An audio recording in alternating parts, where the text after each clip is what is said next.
that we know what the impacts could be to potential area water users associated with the projects. We think water efficiency measures should be employed at data centers, things like closed-loop cooling systems you've heard about this morning.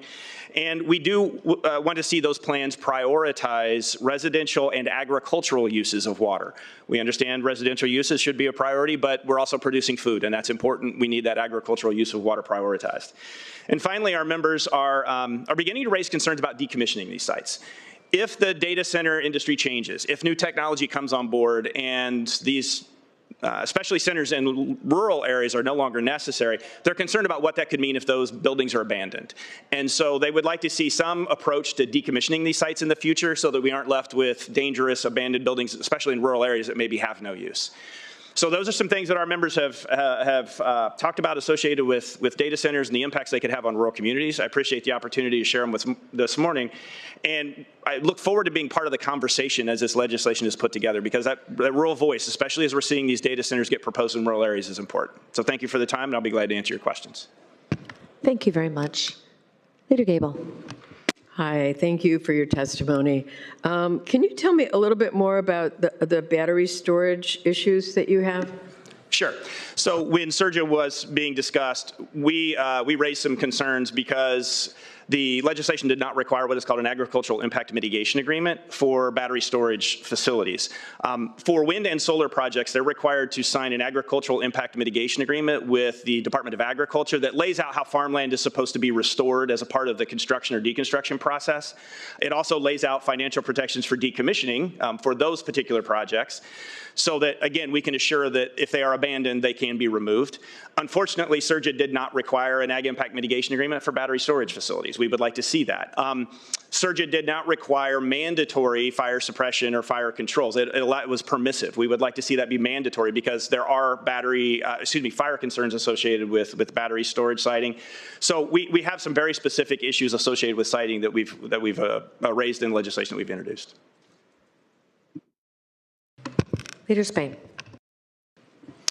Thank you. Just trying to clarify, Mr. Bodine, the Farm Bureau's position. I know it's sort of a nuanced position of we support responsible data center development. But with respect, as you were talking about what that might be, you use the term bring your own power may be a component. And I just want to reconcile that with those renewable siting challenges that we've had. CERJA was passed, CEJA was passed and implemented. And at the time, Governor Pritzker had made a promise that he maintained a commitment to local siting authority for those renewable energy projects. He backtracked on that promise, and I remember being in this committee room when that siting was removed during a lame duck session a few years ago. So with that environment that we have now, that there is no local siting, the local siting responsibilities have been diminished for renewable projects.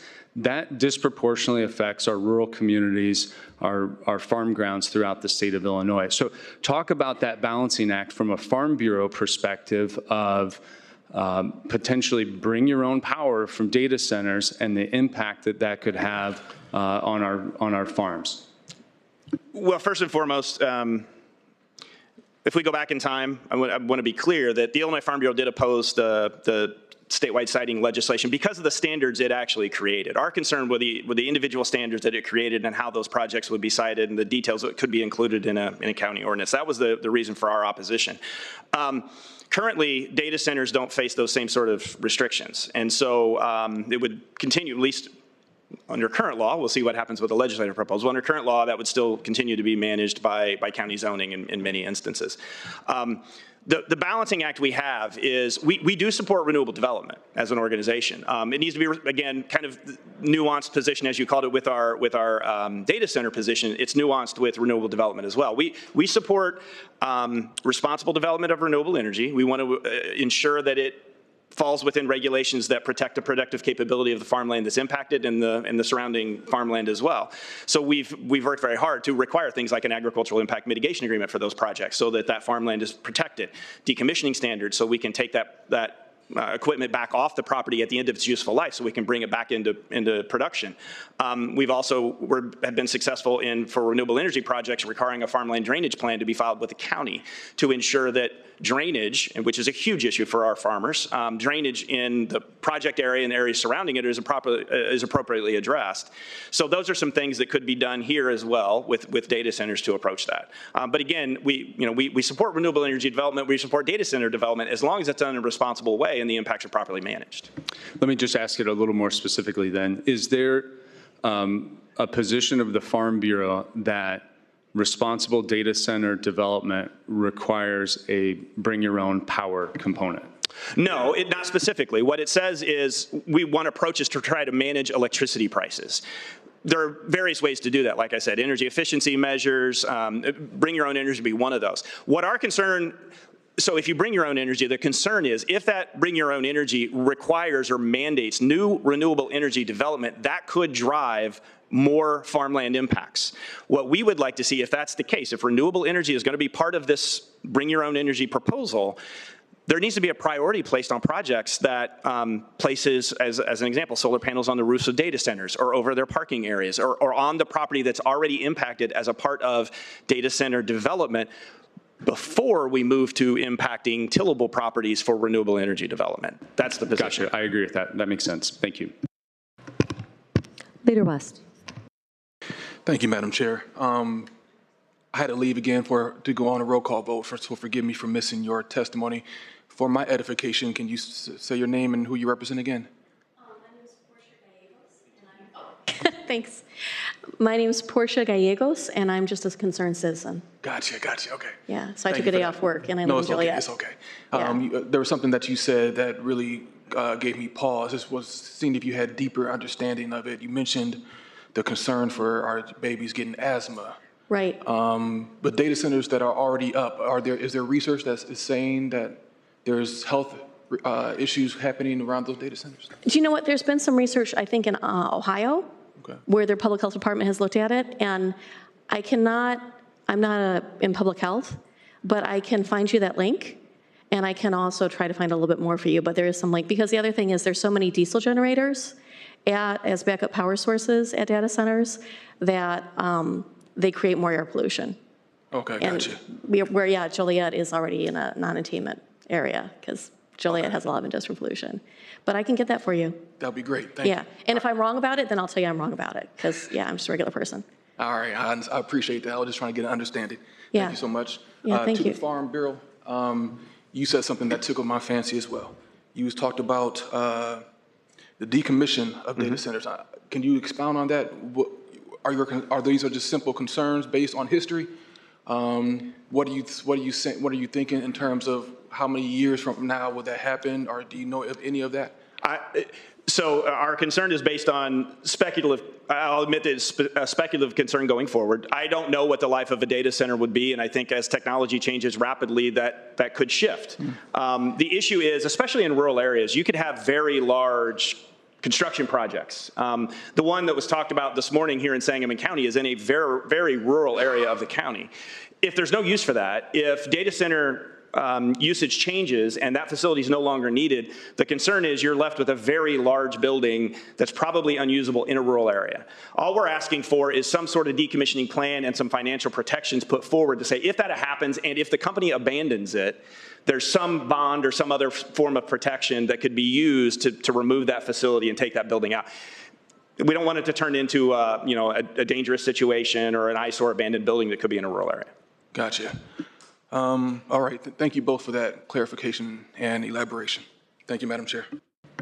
Any other questions from members? Couple things for the Farm Bureau. In terms of, I've heard many conversations over the years from your perspective on different development issues. I think someone told me that Joliet Data Center would remove almost 800 acres of farmland. Is that transfer for different purposes? That's much more than we heard in the renewables space. Is that something you're concerned about? Do we have an abundance of farmland? Is the proliferation of data centers concerning from that standpoint at all? It's concerning from the standpoint that we continue to see demand for land and seeing land use change. you have to understand our farmers make their living off of land. And so they need access to that land. When they see land converted to other uses, it does create concerns for them.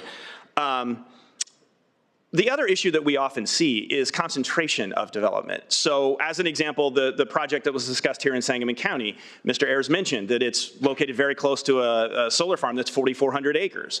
When you concentrate that kind of development into an area, it creates concerns for farmers in that area because they can't just pick up and move the farm. They're tied to land, and if the surrounding land is being impacted, that creates issues for them. So it is a concern as we see more farmland removed out of production. Again, we recognize renewable energy development. As long as it's done responsibly, we can support it, but we do think it needs to be balanced, and we do think a priority needs to be placed on locating those types of projects on non-tillable properties first before we move into tillable farmland. And the agricultural impact mitigation agreement, I forget, did we put that in CEJA? I forget which. That was actually implemented for wind and solar projects prior to CEJA. Like FEJA maybe? What I don't recall is whether it was before FEJA or Okay. CEJA, but it occurred before that, yes. Is that something you'd recommend that we do in the data center development as well? It's something we could absolutely discuss, Okay, yes. just curious. Yep. Anyone else with closing comments or thoughts? Okay. Well, again, thank you so much for your time today. A refresher for the audience, we will be back here next Wednesday, same time, same place. We'll be talking about energy impacts. And then the following Wednesday, also, same time, same place to discuss water usage. In the meantime, feel free to share any resources with us. We're interested in learning more and working with you to get the best possible climate for development in Illinois while making sure we balance the needs of people and human beings and communities first. So thank you again, and with seeing no further business before the Executive Committee, we shall recess until the call of the chair. Thank you.